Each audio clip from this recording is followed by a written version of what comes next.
പ്രേക്ഷകർ ഏറെ ആവേശത്തോടെ കാത്തിരിക്കുന്ന ചിത്രമാണ് ഫഹദ് ഫാസിലും വടിവേലുവും പ്രധാന വേഷത്തിലെത്തുന്ന മാരീശൻ. ഇപ്പോഴിതാ ചിത്രത്തിൽ ഫഹദിന്റെ കഥാപാത്രത്തെ പരിചയപ്പെടുത്തുന്ന ഗാനം പുറത്തുവിട്ടിരിക്കുകയാണ് അണിയറ പ്രവർത്തകർ.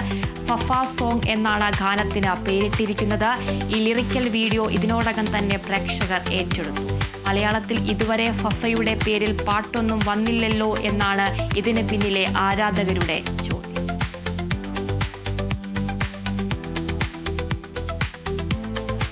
ദേവദത്ത് ഷാജി സംവിധാനം ചെയ്ത ധീരൻ എന്ന സിനിമ വിജയക്കുതിപ്പ് തുടരുന്നു. ചിയേഴ്സ് എന്റർടൈൻമെന്റ്സിന്റെ ബാനറിൽ ലക്ഷ്മി വാര്യരും ഗണേഷ് മേനോനും ചേർന്നാണ് നിർമ്മാണം.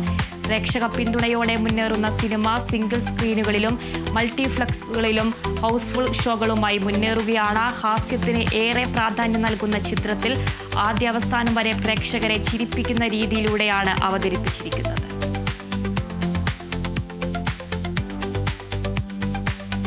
ധനുഷിനെ നായകനാക്കി വിഘ്നേഷ് രാജ ഒരുക്കുന്ന പുതിയ ചിത്രത്തിൽ മലയാളത്തിൽ നിന്നും വമ്പൻ താരനിര തന്നെ ഉണ്ടാകുമെന്നാണ് റിപ്പോർട്ടുകൾ. മമിത ബൈജു ആണ് നായികയായി എത്തുന്നതെന്നാണ് റിപ്പോർട്ട്. അതേസമയം ജയറാമും സുരാജ് വെഞ്ഞാറമൂടും സിനിമയിൽ പ്രധാന വേഷത്തിൽ എത്തുമെന്നും റിപ്പോർട്ടുകളുണ്ട്. ഓർത്തോയിലിന് ശേഷം വിഘ്നേഷ് രാജ സംവിധാനം ചെയ്യുന്ന ചിത്രമാണിത്.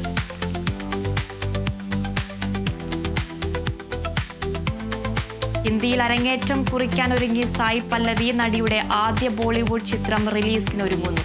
ഏക് ദിൻ എന്ന് പേരിട്ടിരിക്കുന്ന ചിത്രത്തിൽ അമീർ ഖാന്റെ മകൻ ജുനൈദ് ഖാനാണ് നായകൻ. അമീർ ഖാൻ പ്രൊഡക്ഷൻസിന്റെ ബാനറിൽ ഒരുക്കുന്ന ചിത്രം 17 വർഷത്തിന് ശേഷം അമീർ ഖാനും സഹോദരൻ മൻസൂർ ഖാനും ചേർന്നാണ് നിർമ്മിക്കുന്നത്. ചിത്രം നവംബർ 7 തിയേറ്ററുകളിൽ.